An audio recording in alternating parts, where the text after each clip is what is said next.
December 7, 1941. President Roosevelt would call this day a shame that will forever remain in America's memory. Pearl Harbor. 2,403 American dead. 18 ships. 300 planes. It's a tragedy. It's a pain. It's forever in the heart of every American. But, while America was licking its wounds in the Pacific, half a world away, in a city many of you have never heard of, an inferno of such magnitude was unfolding that the numbers for Pearl Harbor pale like a candle in the face of a conflagration. Stalingrad. Hitler threw 1 million of his soldiers at this city. Thousands of tanks. Thousands of planes. He didn't just want to capture a city bearing the name of his enemy. He wanted to wipe it off the face of the earth, to destroy every man, woman, and child. America lost 2,403 people at Pearl Harbor. In Stalingrad, more died every day of fighting.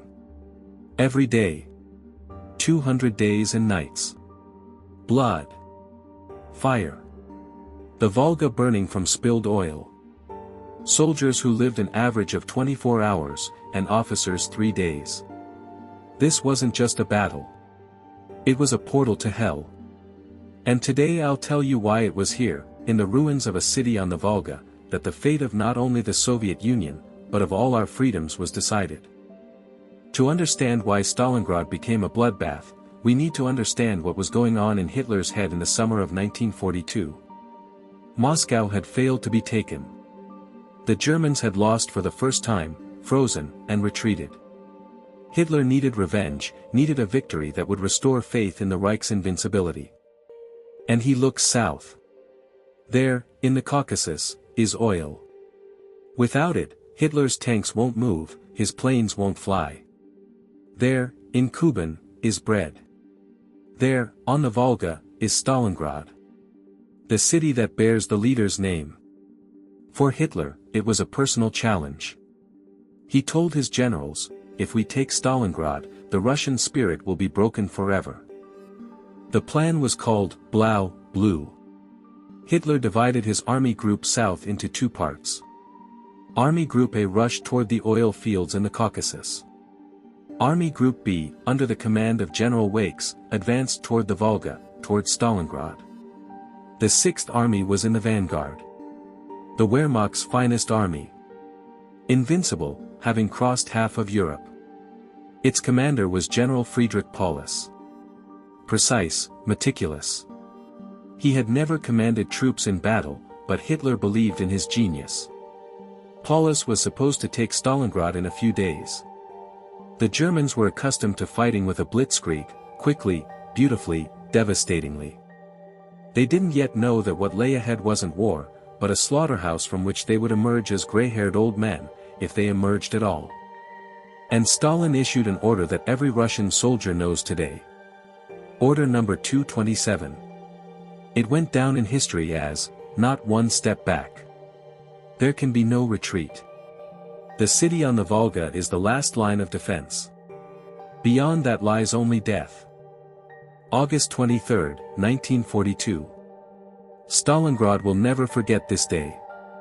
At 4 p.m., the Luftwaffe's 4th Air Fleet launched something the world had never seen before, 2,000 sorties. In one day. The Germans didn't bomb military factories. They bombed residential areas, hospitals, schools, and kindergartens. The city went up in flames. The air became so hot it was difficult to breathe. Windows melted, asphalt burned, and people fell dead from suffocation in basements. But the worst thing happened on the Volga. Oil storage facilities were bombed, and thousands of tons of burning oil flowed into the river. The Volga caught fire. Steamships and barges carrying wounded and women, trying to leave the shore, burst into flames like matches. Thousands of civilians died that day. We will never know the exact number. Hitler rejoiced in Berlin. He shouted into the microphone, "Stalingrad has fallen. The Russians surrender." But he was wrong. Because at that moment, when it seemed there was no hope, the incredible happened. Surviving soldiers, militiamen, tractor factory workers, women, the elderly, children, everyone who could hold a weapon stood in the Germans' way. The tractor factory continued producing tanks right under the bombing. Workers assembled T-34s, and the tanks, still unpainted, went into battle straight from the factory floor. The driver mechanics sat at the controls, and next to them, on the armor, sat women with rifles because there weren't enough loaders. The Germans were accustomed to fighting in open fields. Tank wedges, envelopments, encirclements. But here in Stalingrad, tanks became useless. Fighting raged for every building, every floor, every room. The Germans called it Rattenkrieg, Rat War. General Zhukov, commander of the 62nd Army, came up with a brilliant move. He ordered his soldiers to get within grenade-throwing range of the Germans, so that German aircraft could not bomb their own. And all hell broke loose. Snipers hunted each other for weeks. The famous sniper Vasily Zaitsev killed over 200 Germans, and his duel with the German super sniper Major Koenigs became legendary. Pavlov's house. An ordinary four-story building in the city center. Sergeant Yakov Pavlov and a handful of soldiers, 30 men against an entire battalion, held the defense for 58 days. The Germans were never able to dislodge them from this building. And on Mamiev Kurgan, the city's main height, blood flowed like a river. The height changed hands several times. In the spring, when the snow melted, there were between 500 and 1,200 pieces of shrapnel on every square meter of ground. The average life expectancy of a Soviet soldier in Stalingrad in October 1942 was 24 hours. Officers lived for 3 days. But they stood firm. Zhukov told his soldiers, "There is no land for us beyond the Volga." And they knew, if they retreated, behind them was only the river, and on the other bank were their families, their home, their homeland. While the Germans were bogged down in street fighting, a plan that would turn the tide of the war was being hatched in the quiet of the general staff in Moscow. Georgy Zhukov and Alexander Vasilevsky looked at the map and saw what Hitler hadn't. The German group in Stalingrad hung like a huge weight. The flanks of this weight were held not by the Germans, but by their allies, the Romanians, Italians, and Hungarians.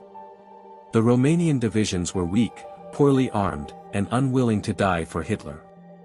Zhukov told Stalin, "We won't strike Paulus head-on, we'll strike the Romanians on the flanks. We'll encircle and squeeze them." The operation was named Uranus. On November 19, 1942, at 7:30 a.m., thousands of guns struck enemy positions. The counteroffensive began. The impact was so powerful that the Romanian armies scattered within hours. Soviet tanks rushed to break through, and by November 23, the encirclement had closed near the town of Kaliknadonu. 330,000 Wehrmacht soldiers and officers were trapped. Hitler's best army, Paulus's Sixth Army, was encircled. When Hitler was informed of the encirclement, he was furious. But he did not allow Paulus to break out. Göring promised the Führer that the Luftwaffe would supply the encircled forces by air. It was a lie. Göring couldn't provide even a tenth of what the soldiers needed.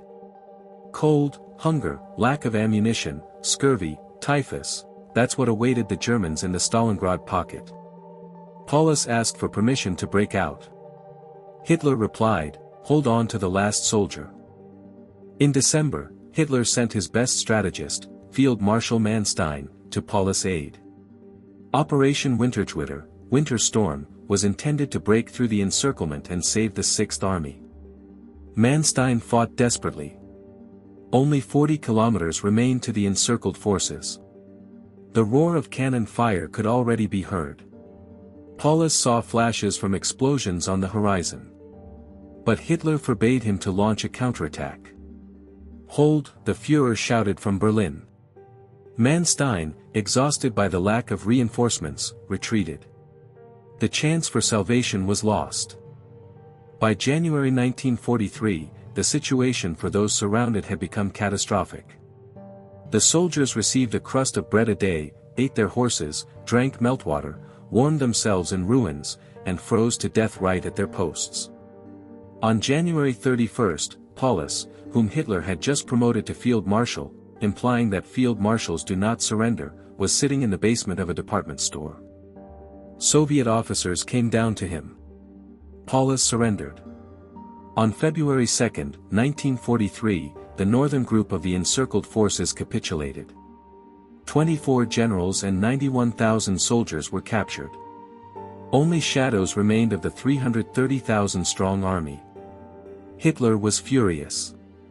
He shouted, Paulus could have shot himself and gone down in history as a hero, but he chose Moscow. The Battle of Stalingrad was over. The price of this victory was monstrous. The Soviet Union lost over 1 million soldiers killed, wounded, and missing. 400,000 civilians perished in the city, which was never evacuated. The Germans and their allies lost 1.5 million men. Of the 91,000 prisoners taken at Stalingrad, only 5,000 returned home to Germany. The rest died of wounds, hunger, and disease in the camps, the last returned only in 1955. But the significance of this victory cannot be overstated. Stalingrad became the turning point of World War II. After Stalingrad, Hitler lost the strategic initiative forever. Japan, which had been waiting for the right moment to strike the USSR, abandoned its plans. Turkey, which had 26 divisions on the border with the Soviet Union, also changed its mind about entering the war. Roosevelt called the Battle of Stalingrad an epic struggle, the decisive significance of which every American recognizes. And Churchill presented Stalin with a sword from King George VI engraved, to the citizens of Stalingrad, strong as steel. Today, the 85-meter-tall Motherland Calls statue stands on Mamiev Kurgan, the tallest statue in Russia and one of the tallest in the world. It faces west, toward where the enemy came from. Beneath it lie tens of thousands of soldiers whose names we will never know. And when the wind blows over the Volga, it seems you can hear the echo. The echo of those 200 days when the city stood to the death. Stalingrad didn't just win the battle. Stalingrad saved the world. Because if the Germans had won there, if they had reached the Volga, if they had captured the oil and grain, the war could have taken a completely different path. But they lost. Because there, in the ruins, in the trenches, in the basements, stood people who knew one thing: there is no land for us beyond the Volga.